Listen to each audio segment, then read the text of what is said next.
and your garden will thank you for your efforts. Question. In winter? No, I was just saying in the winter time, just empty it out, turn it upside down, empty any water out, and then you can either store it in a garage or a shed, or you can turn it upside down and store it upside down so nothing will collect in it, and it'll be fine for the winter that way. Using the hose, is it all just gravity? Is it better for soaker hoses? Like, how would you use a hose? You can use a soaker hose. You can connect a garden hose to it. It is gravity, and that's also where having it elevated helps, with the flow. And so how much pressure would you get if you used a regular hose? Or would it just be a trickle out to? No, probably the more full it is, the more pressure you'd have. How much water you have in the barrel. Right. If you only have this much left, it sort of trickles out. Right. If it's full, it comes out like fairly well out of the hose. I've heard that like Montgomery County has some of these rain boxes that you could like stack and everything. They were offering, and this is told to me by a DC Garden Club person, so maybe they don't have enough. That you. But I tried to look on the website, and they're supposed to be like these black stackable boxes. But I think they were even offering maybe better prices on them, but I didn't see that. So. They're rain barrels that are rectangle shape, and they're black, and probably on one of the websites that I listed on there, they sell them there. And I guess the idea of those is you can stack them up rather than placing them side by side. Right, but Montgomery County though is not involved in it, and it doesn't offer any kind of. No, what Montgomery offers, their make and take rain barrel workshop is one of these babies right here. And the workshop itself is like maybe $10 to register, and you get to take a rain barrel home with you. And I know, I'll even give them a little plug. They're having them at Brookside Gardens on Friday, April 3rd, or Saturday, April 4th. You do need to pre-register for them, but you'll get the opportunity to make them. Also, one of the handouts I gave you has instructions. They're from the Rainscapes program, the instructions how to build them. So when you take this out in the winter time and you cut your downspout Mm-hmm. to fit to go into there, what do people usually do? Do they save a piece of downspout and put it back in there to put in for the winter? Yeah. What do you do? Yeah, you would. You may remember she showed the diverter, this one that's going around, and on the left side of the screen there was like a flexible. You can buy these Home Depot, Lowe's, any of these places.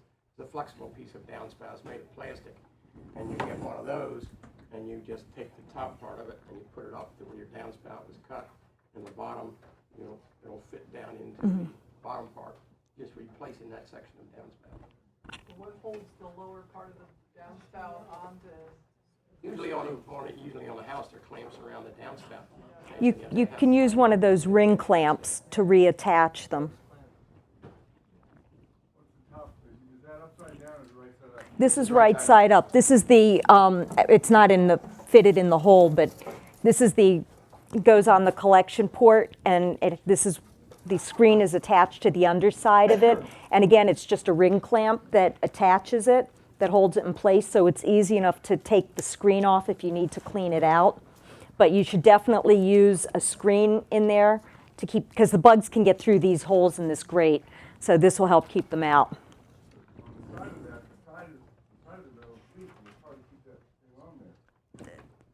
Side of what? For the overflow? No, just put the tap in when you tap in the rain barrel. How are you tapping into the rain barrel?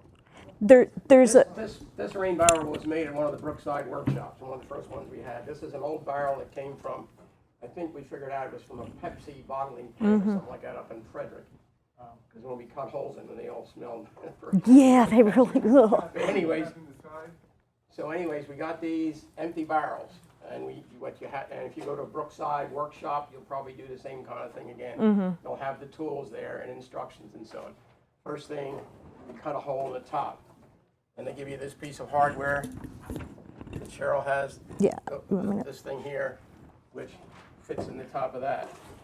You cut a hole in the side. We use a wood boring. You just cut a hole in the side for the overflow, a larger bit, we cut a hole in there. Right. Now, the drill was a little bit smaller than these threads. So we're able to force this thing in and thread it in place. And then we also, this doesn't have it, we also put RTV Right. as a sealant. Once we had it in place, we put RTV around it. And use that for the, Seal or something like that. right. And we did the same thing down here. And that, I mean, it's not the best one in the world in that. This is a little bit shaky, but if you Yeah. put the RTV, that'll hold it in there. And they seem to have worked fine. How many gallons is that? I think it's 50. 50 I out, guess it's not 55. I think quite- that's Quite 55. It might be, maybe not I quite. had one at home that's 55, but it's in another old barrel I got somewhere. Could you cover that with black plastic if algae growth, because the only places you have to put it is the sun? You could do that, or something else you can do, or just as easy as you buy a can of spray paint, black spray. Yeah, paint it. There are all kinds of schemes on these things. You get different barrels, you get commercially made barrels, they can be fairly expensive, Yeah. but They can be over they're $100. designed for that. How many inches of rainfall would it actually take to fill it to the point where you had an overflow? Good hard rainfall, this will fill up. Yeah, it can fill up in one rainfall. Yeah. Back, Are you having a lot of takers on this? I mean, are a lot of people? These workshops are always filled up. they're filled up. Yeah. Now, question, what happens when the people get these barrels home? I talk to people and they say, well, I got it home, I don't know what to do with the downspout. I have it home and I don't know where to put it. I have it home and, so I suspect some percentage are sitting somewhere behind a carport. One great place to put, like, I know my house, my deck in my backyard is elevated off the ground. It's actually kind of high off the ground. And I have a downspout underneath that. That would be the ideal place to put a rain barrel because it's out of sight, it's in a shady area, and it's also level underneath there. I would just, again, because it's up against my house, have to make sure that, I would add a hose to the overflow to drain it away into my garden.